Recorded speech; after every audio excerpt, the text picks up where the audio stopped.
everyone. Welcome. So happy you could join us for today's webinar.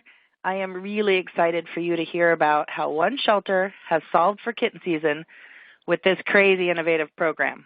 But before we dive in, I want to take one moment to say thanks and get a few housekeeping items out of the way.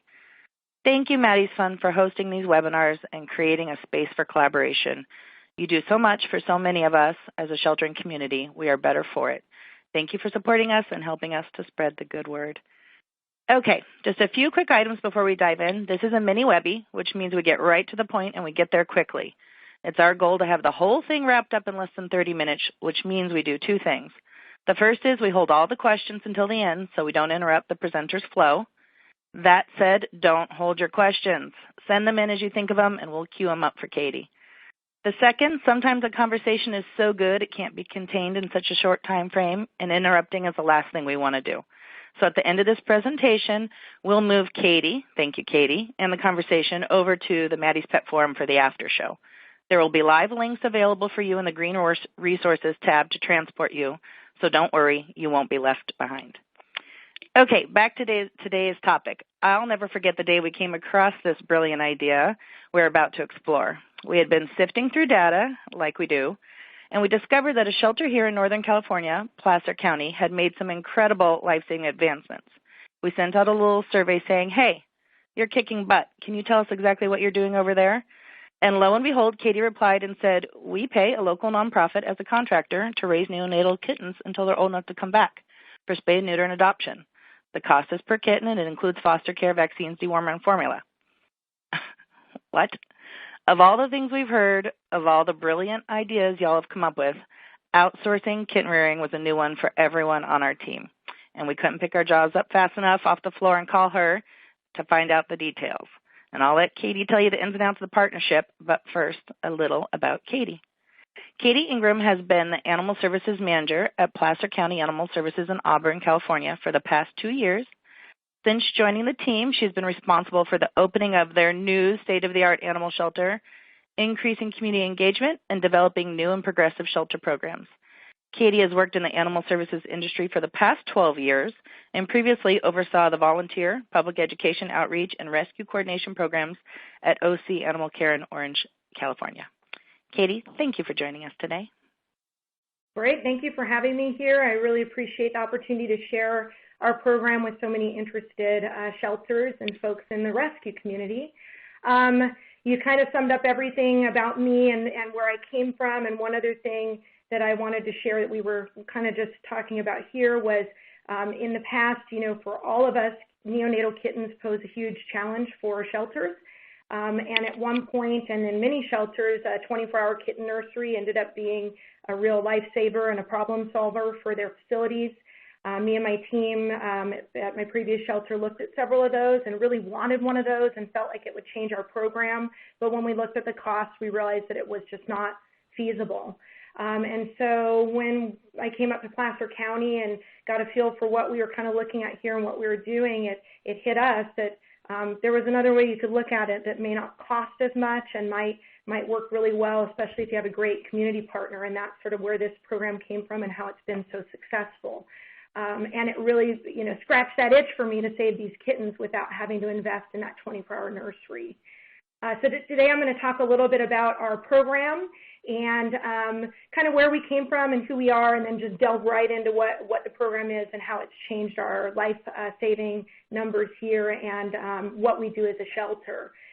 So mentioned that our shelter, we're in a new state-of-the-art shelter here. It was built a little over 2 years ago, and really our focus since we've moved to our shelter has been to increase our live release rate, to increase our adoptions and redemptions, and to increase our community engagement. And I would bet that 99.9% of you out there also have many of the same goals. The challenges that we've faced as a program here, and some of which were addressed with building our new facility.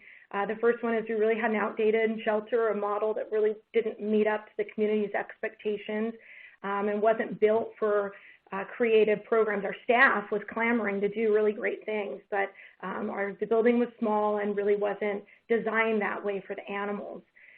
Because of that, that led into some of these challenges that we faced. We had some limited community partnerships. People weren't as eager to get involved with our program. We had limits on staff, budget, and some of our resources. And then we had an annual intake at that point and currently of over 2,000 animals a year, and our live release rate had really gone stagnant. And you can see that from the graph. We'd made some improvements, but we weren't seeing jumps at that point. Some of the other challenges that we still face is that we have some dramatically expanding communities. We're in an interesting county where we serve cities all the way down to the Sacramento County line that are real suburban, tons of homes, lots of expansion, new homes going in. And then I have animal control officers and animals coming in all the way up to Lake Tahoe and the state line of Nevada. And in between, we have some real rural communities with quite a few outdoor cats producing neonatal kittens. Another challenge we faced at that time and still is our community's expectations were really changing for what we would do as a shelter. And that's what led us to start identifying priorities. So neonatal kittens at the time were really identified as a priority when we broke down our live release rate for cats, which you can see on this slide. Those numbers were really dragging down our overall live release rate. And we recognized we were euthanizing a lot of neonatal kittens and didn't have a solution to address the challenge.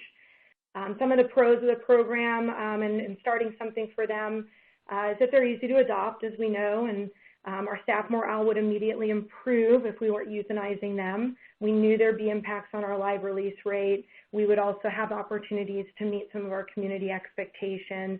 And then a biggie was that we wouldn't be asking all of our rescues to just save kittens from our shelter all the time. My previous shelter was the same. We would ask them to save every neonatal kitten that came in, and they would saturate with kittens at some point. And then at that point, we'd be desperate, maybe making decisions for euthanasia, or maybe trying to expand programs that weren't realistically able to expand. And so we figured we could remove that drain on our partners and then focus on other animals for them. The challenges that led us to our program are listed there: staffing, resources, money is a big one, kennel space, and the training. That's how we ended up with Kitten Central. They were, at the time all of this started, just branching off from another rescue. They were recognizing the same thing, that shelters and neonatal kittens were not a great mix. There wasn't resources for them in the shelter world, and they saw a little niche that could be filled, that they could offer a resource to our shelter specifically to help assist us with that. They wanted to help improve our staff morale. They wanted to help improve our live release rates. And they thought about it and thought hard about it and realized this would be a need that needed to be filled, and they could do so much more than just focusing on adult cats or older kittens. They offered a low-cost, simple solution to us at the time, and they basically committed at that time and now has continued to commit to never turning away a Placer County Animal Services kitten. They do work with some other counties and city shelters, but for us, their focus and priority is on our program. We have a contract with them, and they work and live in Placer County, and so their commitment is to the animals here. The way they do that currently, they have one part-time paid staff and one full-time paid RVT. It's basically volunteer run. 70 volunteers work out of their facility, and 30 of those are also foster homes that raise all the neonates until they're old enough for adoption. The only restriction that they have for us is they will only take in newborn to 28-day-old kittens. If they have teeth, they leave them for us to deal with, and that's allowed us to expand our foster program for weaned kittens. But if they only want the neonates, the ones that really need the assistance and can't be cared for at the shelter. Sometimes that we can beg them, and they'll take them, but we focus on that here. And then sometimes they'll take a litter with a mom, especially feral mom with a litter. They'll raise those and then TNR the mom for us. So those are the restrictions. A little overview of the program, so I can get it all in a nutshell. Again, all newborn to 28-day-old kittens are impounded here, and then we call them a foster to Kitten Central, so they remain in our system. We track them in our system. That allows us to communicate with Kitten Central if it's been a few months and we haven't seen them come back for adoption. And they want to be sure that every intake is accounted for. That could come from a variety of things. So the kittens could come into the shelter directly from the public. In that case, Kitten Centrals come immediately and they pick up the kittens. They're volunteers. We call them, they send their volunteer, and they drive to our shelter and grab them and send them out to foster. Our ACOs also are authorized to deliver directly to Kitten Central, and we really like that because our animal control officers have built some really great relationships with that, the rescue and the volunteers there at Kitten Central. And on occasion, Kitten Central does take kittens from the public, but they'll notify us, and they do verify that those kittens are coming from within our jurisdiction. They're not taking things, outside of Sacramento County and then calling them Placer County. And they recognize that we have resources devoted to this program, and we want to account for just our jurisdiction. Kitten Central is provided them with an animal ID and a kennel card for each kitten, again for tracking. And then on intake, Kitten Central really does all the things we would have done at the shelter. They do the exam, they vaccinate depending on the age, they provide medical treatment if needed, and then they get them out to their foster homes for placement. If there's severe medical or things like ringworm or unusual things, they'll communicate with us, with me or the supervisor, and then we decide how we want to approach that and handle it. Is it something we want to provide medication for? Is it something our vet wants to treat, then or later on, like an amputation or an eye removal? But they make sure we're in the loop. They don't go rogue and do things on their own without communicating how we want it handled.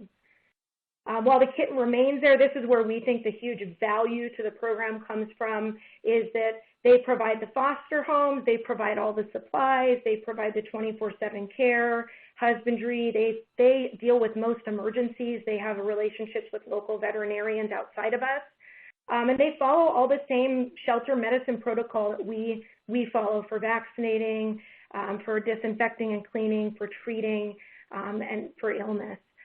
That means we're not having to use staff time or our resources to provide any of those things. It's rolled into the per kitten rate. And then they care for them until they're old enough for spay and neuter, 2 pounds, generally 2 to 2.5 months here. We try to bring them back as small as possible because we want them to move through our system here at the shelter as quickly as we can too. Once kittens are brought back to our shelter, we reserve 1 day a week for spay and neuter. So we schedule that through Kitten Central. They keep us posted on what they have out, what's coming to the point where they're needing to be scheduled for spay and neuter. We get them on our surgery schedule. It could be anything from 1 to 18 plus kittens scheduled. We usually do them on Tuesdays. We make exceptions too, but we try to keep it structured so that we can minimize their transportation back and forth from our facility. They give us all the medical and vaccination history.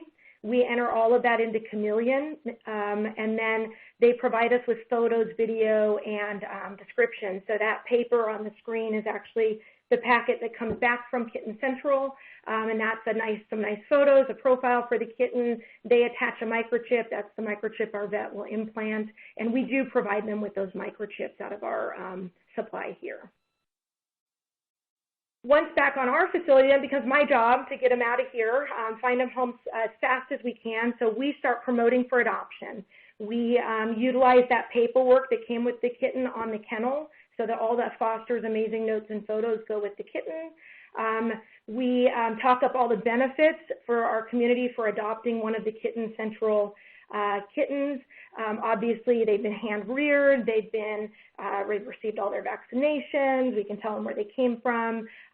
They generally show really well in our shelter because they've lived in a home for basically their entire life.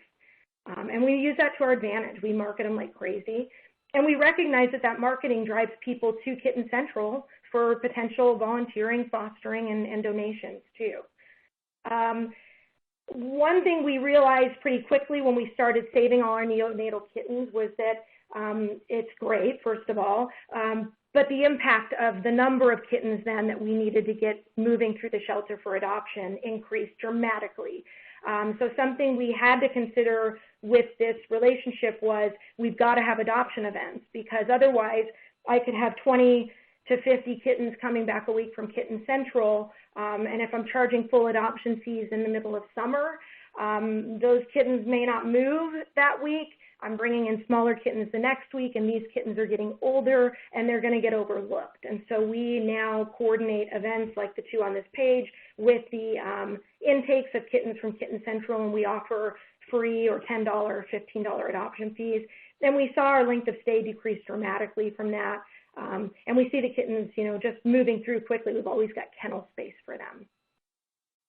So some of you may be curious about what all of this costs. So I know I would be asking that question, what is this going to mean to my shelter if I try to do this? So Kitten Central's fees have changed throughout the years. Their current fee for us is $62.50 per kitten or mom, $31.25 if they don't survive more than 24 hours. And again, remember with those fees, they're rolling in the daily care, cleaning, food, vaccination, deworming, dipping, any other kind of treatment. So they're not adding additional services onto these kittens, and that means my staff don't spend any time outside of that first few minutes moving them out of our facility. We don't use any of our resources. So in my opinion, that is an incredible value that they're giving us. They do reevaluate costs, and they communicate with me if they think something's going to go up or down. But so far, they haven't made dramatic price increases. They're funded through our contract and through donations. The fiscal impact for us, when we started small, 15, 16, we spent about $3,000 bucks. All the way up to this fiscal year, we've budgeted about $20,000, and I'd say right now we're probably at about $15,000 or maybe $14,000 we've spent, so plenty to get us through the beginning of kitten season to our next fiscal year. And then you can see the numbers there. It's probably a little higher for 18-19. I think I haven't updated the slide, but we're probably at 300 kittens this year. And again, for our program, it's small. This makes a lot of sense versus trying to do something in-house that's 24 hours a day. So here's the good stuff. This is the result we saw by implementing this program. We've implemented a few other things for barn cats and for behavior things for dogs, but the dramatic increase that we saw in live release rate really came from the kittens. So we jumped from 77% stagnant for 2 years in a row to 86% to 91%, and we ended 2018 a little over 92%. And we're really proud of that. For a municipal facility, rolling all our programs in together and being able to save all of these kittens and then seeing those immediate results has been huge for us, and also great for our county. The supervisors have a better understanding of what we do. Our volunteers are way on board. Our rescues love to see these results, and our staff is so proud of what they're doing. So how does that break down for cats? So our 2018 live release rate for cats was 92%. Literally, I think our dogs was 92.1, so our cats match our dogs now.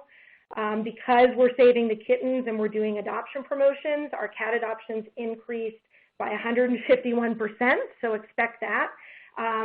That was the first couple of years. Now the adoptions are basically at the same place because we're taking in at the same number and saving the same number, but it was a huge result. Our staff and volunteer morale improved for many reasons. They don't have to care for them. They don't have to euthanize them. They get to see those results. They get to be a part of the adoptions, and they really have gotten to know our community partner with Kitten Central. And then our community support has dramatically increased. We've been recognized by some national organizations for some awards. So we received a Brilliant Ideas at Work Award in 2017, and we invited our friends and from Kitten Central to come to the Board of Supervisors meeting and be recognized by the National Association of Counties right along with us.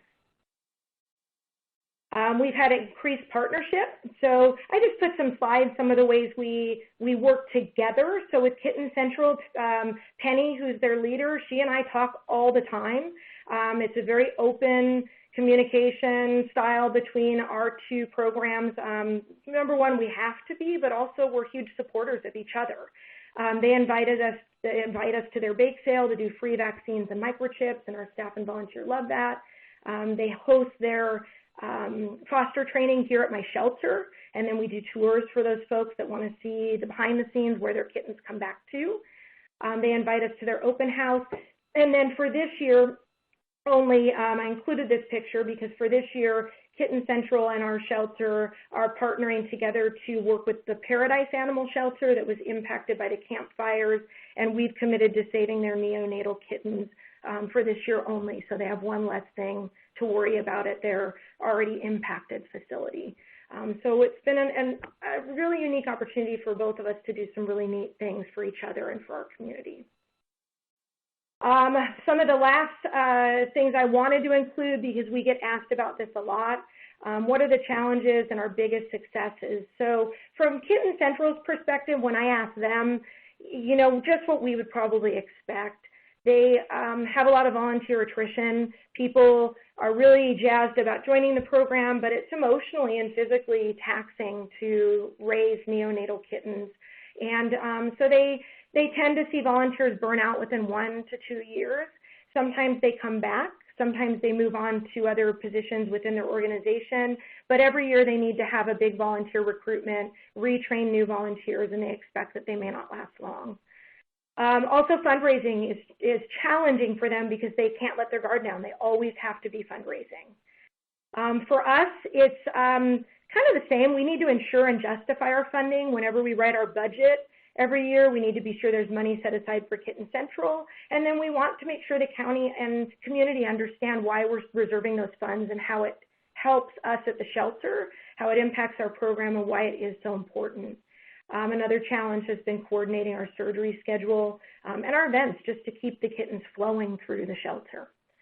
Of course, our biggest successes, I think you can guess, Kitten Central is incredibly proud that we haven't euthanized healthy neonatal kittens in several years at our shelter. They're proud of our partnership. They're proud of their new partnership with UC Davis Research. They're doing some study on other things related to raising neonatal kittens in the home. So it's opened up doors for them to do some really unique things, and they're really proud of the grants that they've received.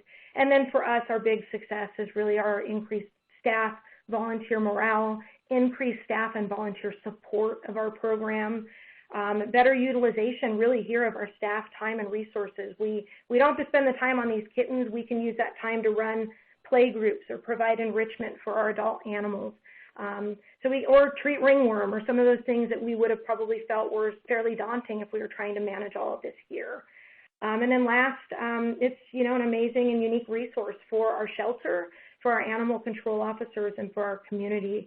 And we remind our staff and volunteers that pretty regularly, that we're really lucky and that keeping our relationship strong with Kitten Central is a benefit to both of our organizations and to Placer County. That's our program in a quick nutshell. I'm advancing to the last slide. This slide's got my contact information. It's got Penny at Kitten Central's contact information. You're welcome to reach out to us with questions outside of today. You're welcome to come into our facilities. You know, we'd love to share with anybody who'd like to know more, and I'm happy to answer questions. Katie, that's the second time I've heard that presentation, and my mind is equally as blown. Well, thank you. We all know that neonatal kittens are one of the most vulnerable populations, and to see 0% next to that is just incredible. You are deserving of the Brilliant Idea Award that you received, that is for sure. Thank you. It means a lot. Okay, we're going to jump right into the questions because we have a few. Some of them I think were sent before you covered, but just in case, how many kittens does Kitten Central handle each year? We saw that graph spike. How many are they doing? So, you know, I think when I checked with them a month ago, they had handled about 360 kittens this year, but not all of them were Placer counties. I want to say about a little over 300 were our kittens.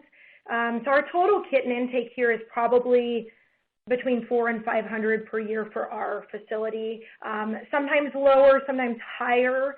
The first year we were in our brand new shelter, we saw a huge spike in the number of kittens, and Kitten Central kept up with them all. But I think that was just because all of a sudden people were aware that we were here and they were aware we had this program, and that's sort of evened out now. Right. So we plan on between maybe 350 and 450 per year. And so the next question kind of is married to this. Are you keeping any neonatal kittens in-house, or are they all going to Kitten Central? And what is the duration of your kitten season? So we are not currently keeping any neonatals in-house.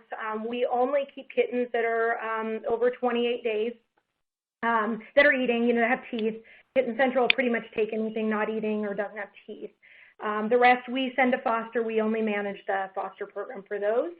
And, we were just talking about this. We've taken in only 7 neonates so far this year, and they came from Paradise, which is interesting.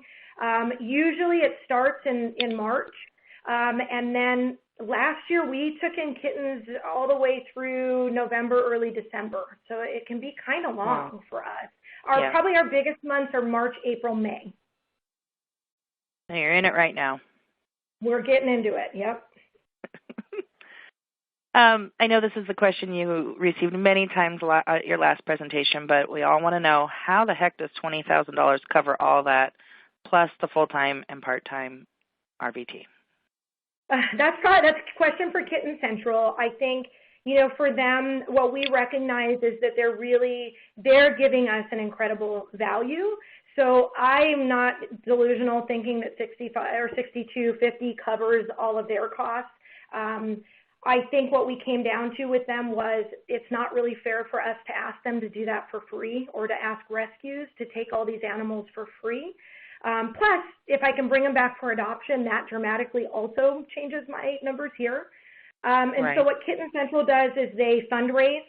They do some big fundraisers throughout the year. They're still a nonprofit. They've got supporters.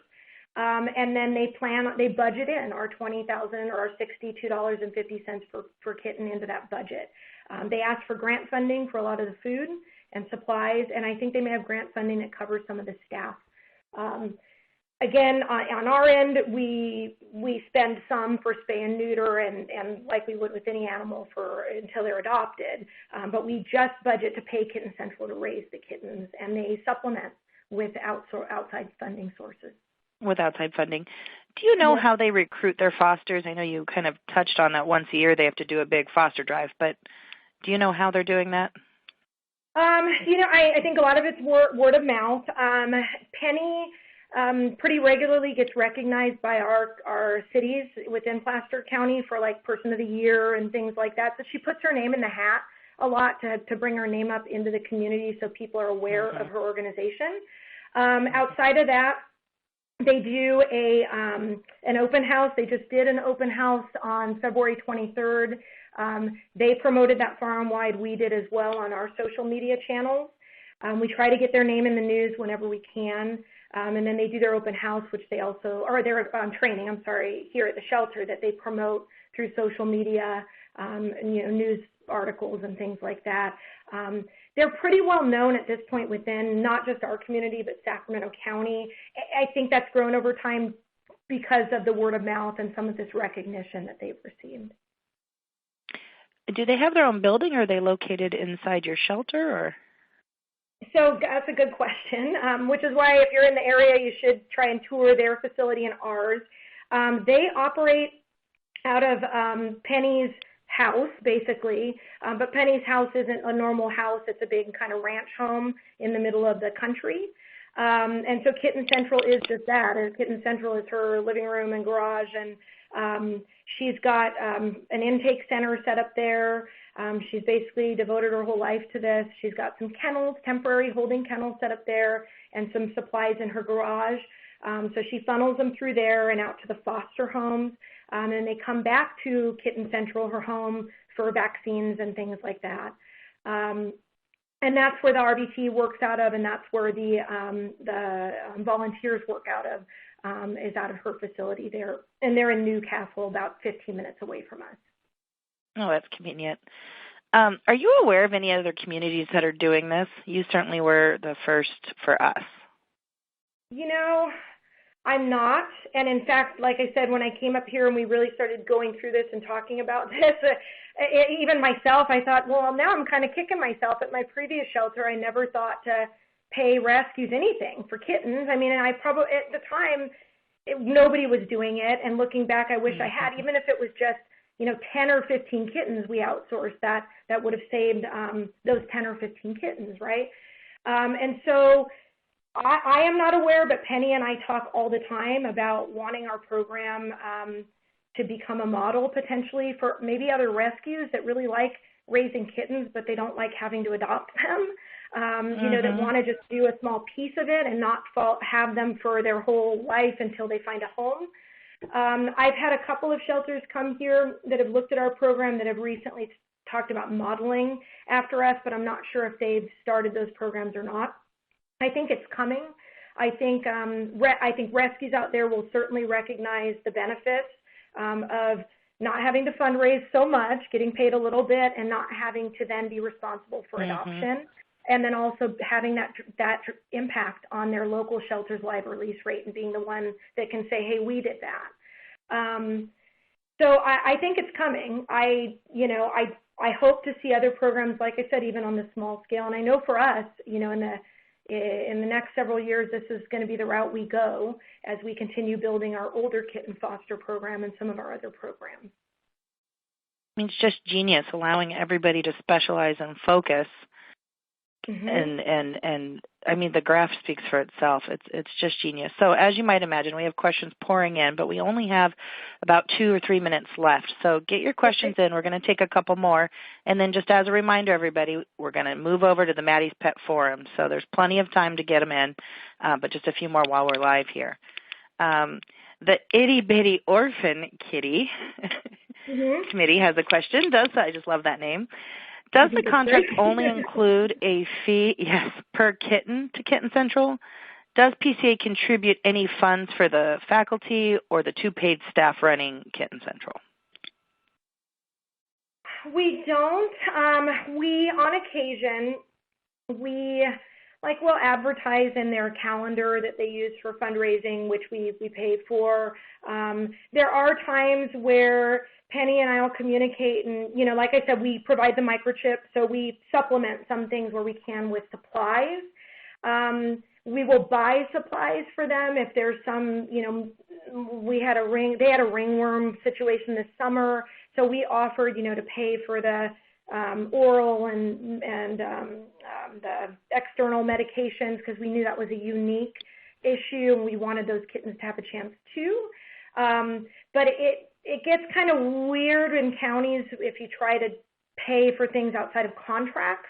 So if we were going to contribute more than our $20,000, we would just write that into the contract and then utilize it that way. They can certainly invoice us as part of the contract for those external supplies and things. It's sort of written that way that it's either per kitten or as needed, for unusual circumstances. And then we just get creative. Like I said, we'll just get creative on weird stuff, and we'll provide supplies if we need to. So the next question is kind of just on a point of clarification. Medication, food, vaccines, KMR, all that stuff is included in the $6,250. Yes, it is. Okay, you're saying just the kind of one-offs and extras you'll supply, but correct. In general, the medication, food, and vaccines are included. Okay. Yes. Do you have somewhere online to watch the class you're giving? I think the recorded, you mean the webinar, I'm sorry, the training class for her fosters, I'm thinking is what they may be asking. I don't know, but I'll talk to Penny. It's coming up on March 23rd, so I may ask her if we can set up, we've got a video camera in there, so either set up something to do it live or maybe record it here. So I can certainly post that in the forum after the fact if people are interested. If we come up with some creative way, we'll post it. Perfect, and we'll let the challengers know. Thank you. Okay, we have time for one more question, and it's a good one. Do you have a lot of URI at Kitten Central? That is a good question. So, something interesting that we talk about a lot between us and Kitten Central is URI and things like ringworm. We're treating that now, and so this summer we had a lot of discussion about that.